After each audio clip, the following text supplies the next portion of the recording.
കറുത്തരാമൻ കീർത്തിയായ കരുത്ത്. രാമൻ കറുത്തരാമൻ ധർമ്മവാളൻ ദീപം, രാവണന്റെ രക്തത്തിലൂടെ നീതി പാടിയ കൃപ്പം.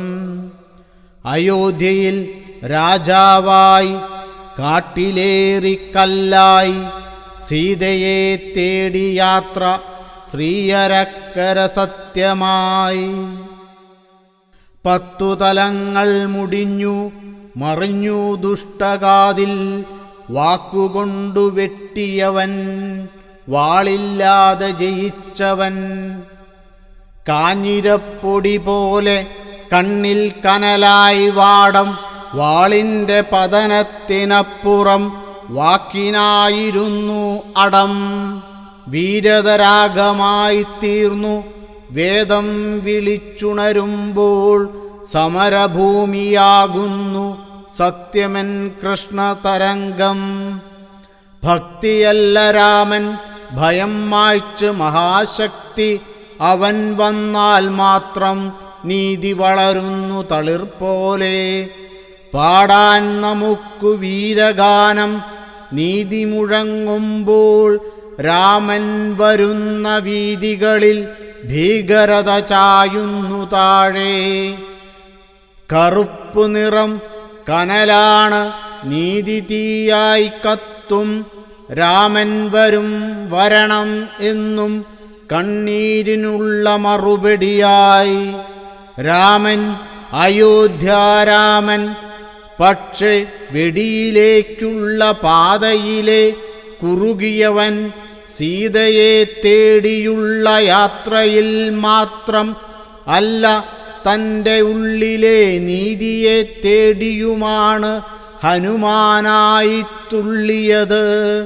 കറുപ്പാണ് രാമൻ്റെ നിറം, ആ നിറം കത്തിയ ചിതയിൽ കരിഞ്ഞ സത്യത്തിൻ്റെ നിറം.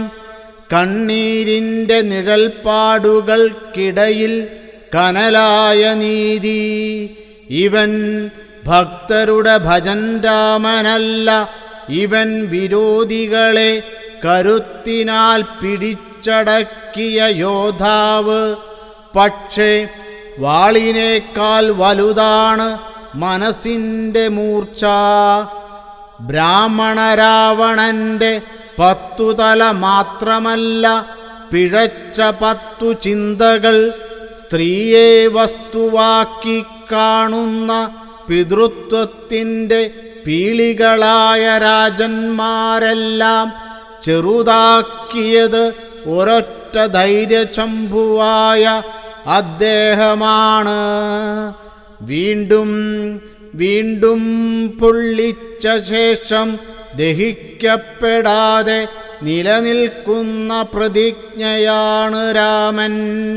സ്വന്തം പെണ്ണിനായി കാട്ടിലകന്നവൻ, പക്ഷേ ലോകത്തിൻ്റെ പെണ്ണിന് നീതി കാണിച്ചവൻ. പക്ഷപാതങ്ങളില്ലാതെ നാടിൻ്റെ പേരിലോ ജാതിയുടെ പേരിലോ അല്ല, നീതി എന്ന ചൂടുള്ള കറുത്ത കല്ലിൽ കുത്തിവച്ച ചക്രപാണിയാണവൻ. ഇവൻ കാവ്യത്തിലെ പാവമല്ല, ഇവൻ കത്തിയ ശബ്ദമാണ്. വാക്കിൻ്റെ വാളുമായി അകൃത്യത്തെ വിറക്കിച്ച ചിന്തയുള്ള കുന്തമാണ്. അവൻ്റെ തേജസ്സാണ് അർജുനൻ്റെ താളം, അവൻ്റെ ചങ്കാണ് കാലത്തിൻ്റെ ധർമ്മം. അവൻ്റെ കറുപ്പ് നീലാകാശത്തിൻ്റെ നീതി. രാമൻ അയോധ്യരാമൻ, പക്ഷേ വീരതയുടെ വെട്ടത്തിൽ തിളങ്ങുന്ന വിശ്വാസത്തിൻ്റെ വടംവലി ചീറുമ്പോൾ വെട്ടിയേറി നിൽക്കുന്ന നീതിവാളൻ. കറുപ്പാണ് രാമൻ്റെ നിറം, പക്ഷേ കെട്ടുപിടിക്കാൻ പോലും പേടിക്കുന്നവരുണ്ട്. അത് മിഴിയിലൊരു ചായമല്ല, പക്ഷേ കുഴിയിലേക്കെത്തുന്ന കാൽക്കടികൾക്കൊരു കനൽ തെളിച്ചമാണ്. ചിത്തവൃത്തികളിൽ ചിതകെട്ടിയവൻ, മരണത്തെയും മരണത്തിനപ്പുറത്തെയും നടുവേ ചിരിച്ചവൻ. അദ്ദേഹം ചന്ദ്രനെ നോക്കിയില്ല, എന്നാൽ കറുത്ത താടികളിൽ വെളിച്ചം തുളച്ചു വരുമ്പോൾ അദ്ദേഹം നീതിയെ കാണാൻ നോക്കി. എന്തിനു വേണ്ടിയായിരുന്നു സീത ഒറ്റൊരു പെണ്ണിനു വേണ്ടി സാഗരമടക്കിയവൻ അല്ല, അതൊരു ജാതിയുടെ പുനർജനന യാത്രയായിരുന്നു. സ്ത്രീത്വത്തിന് കൊടിയേറച്ച ധർമ്മയുദ്ധം. വാനരനെയും വാനിലെയും കൂട്ടിച്ചേർത്തവൻ, 10 തലമറഞ്ഞവൻ. അത് ബ്രാഹ്മണ രാവണന്റെ തല മാത്രമല്ല, അധമത്വത്തിൻ്റെയും അഹങ്കാരത്തിൻ്റെയും മുഷിഞ്ഞ ചിത്രങ്ങൾ. വാളിനുമപ്പുറമാണ് വാക്ക്. അദ്ദേഹം പറഞ്ഞത് അയോധനമല്ല, പക്ഷേ അകൃത്യങ്ങൾക്കെതിരെ അയോധ്യ കാട്ടിൽ നടക്കുമ്പോഴും രാജവേഷം ചുമന്നവൻ, പക്ഷേ തലയ്ക്കുമീതെ വെയിലായി നീതി തീറ്റിയവൻ.